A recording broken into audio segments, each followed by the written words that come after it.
Whether you like turn-based strategy games or not, you have to admit that the Banner Saga has an undeniable charm, based on its artistic direction, its themes, and plot development. We've been waiting for long for this sequel, as the first game left a lot of unanswered questions. The story will not end with this chapter, and we often felt like this is some sort of preparation for the inevitable sequel.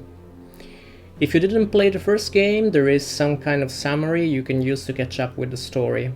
The plot of the Banner Saga 2 can count on different points of view that let the players understand the events in a deeper way, but the writers wasted way too much time on moments that are not really meaningful, unable to add anything to the table. And that's where boredom can and will happen. Also, there is not a real ending. We know that this is just the second chapter of a trilogy, but the story has been brutally cut in a semi-TV show manner, which is not that great when you have to wait that long for the next game to be released. That being said, we have to praise the writers for the good job done with the characters. Believable, complex, able to adapt to our answers during the conversations. The lore and the whole background of the game is just charming and will definitely be appreciated by those users who like the Norse mythology. There is a lot to read, but it is well worth it. It could have been better with more cutscenes, as there are several important moments that only consist in plain text. Some more attention to this kind of details would have done wonders to help the players delve into the story. Moving to the game mechanics, we will have to manage our caravan made of civilians, warriors and giants.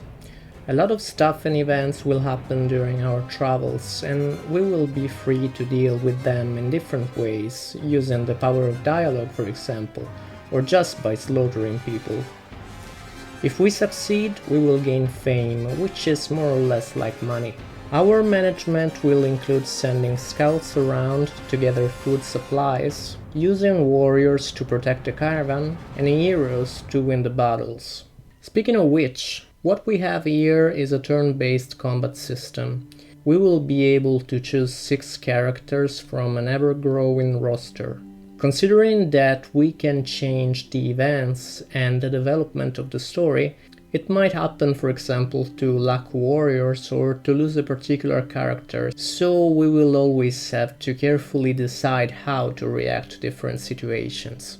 Every hero has passive and active skills, stats that we can increase by spending fame points, and the player has a lot of strategy freedom during the battles. The Banner Saga 2 is not very forgiving, so expect to spend some time trying to figure out the best moves to use with each of your characters.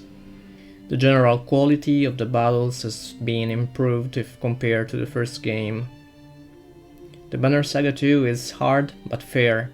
Our enemies have a solid artificial intelligence, and there are now some environmental variables that will impact our strategies. The hand-drawn visuals were and still are amazing, and they are assisted by realistic animations. The engine runs smooth and with no hiccups, even on pretty old GPUs. The Banner Saga 2 is fun, challenging, charming, and it looks beautiful. There are some issues, but nothing game-breaking. We expect a lot from its sequel, but for now this is just great. If you liked the first one, go for this one as well, you will love it.